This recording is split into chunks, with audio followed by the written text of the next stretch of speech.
Mr. Brandon, let's talk about the Constitution.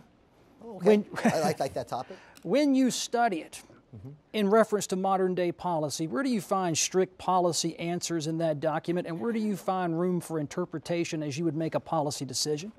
Yeah, it's really important this is a contract between sovereign states and the federal government. The federal government is an agent to the sovereign states to do 18 functions, defense and free trade. It was written in English. In fact, the preamble to the Bill of Rights is beautiful. It says we want these declaratory statements done so you don't misinterpret our ideas. Either the Constitution, which actually one of us are going to give our oath to, in fact, Heather already gave her oath to us in the service, in Article 6, Clause 3, is actually our oath to the Constitution, uphold the Constitution. Therefore, it is written in English to go back to. So every single policy issue we're talking about today is because, again, the government usurped their power and left Article 1, Section 8. So I think it's very simple. Where's health care at the federal level? Where's attacking the Second Amendment at the federal level? They're not there. It goes through that prism, and there's your answer on the issues. It's important that we understand if we do not have that framework, then we are not a rule of law. We become the rule of men, where that dehumanizes the individual.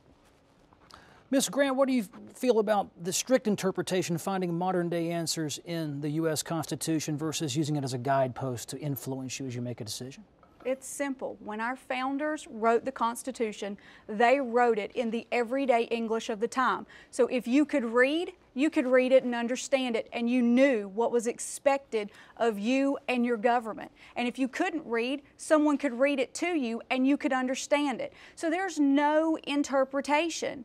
It is what it says it is, and that's why our Supreme Court does not have the right to interpret it. They are supposed to make their judgments based on the law as it is written. Mr. Harris. Well, I believe that the Constitution is indeed that sacred trust that has been passed down from generation to generation.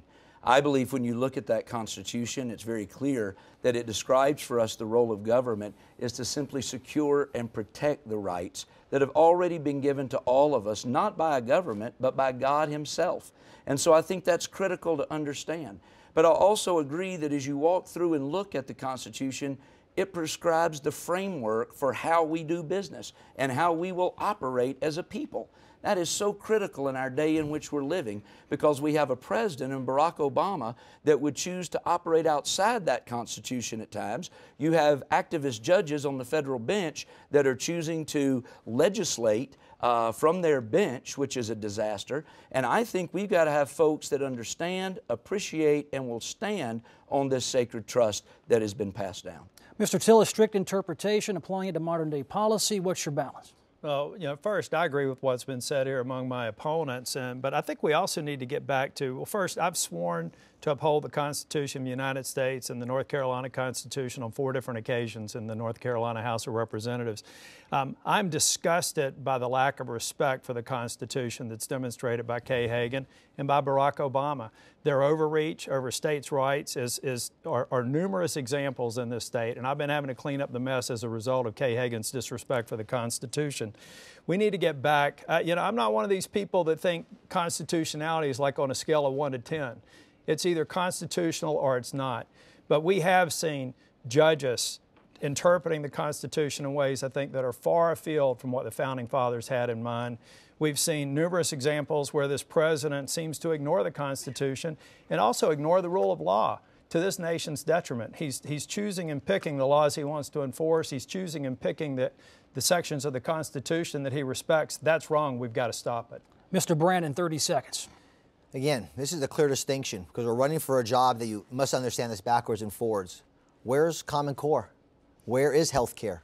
Where are these things? And this is why we need the state legislators to stand up and the ambassador on the federal level, our U.S. senators, to say no to this power takeover and grab. Running to the Supreme Court is not the answer. Running back to the actual contract itself is called the original intent or the intent of the maker. That's our country.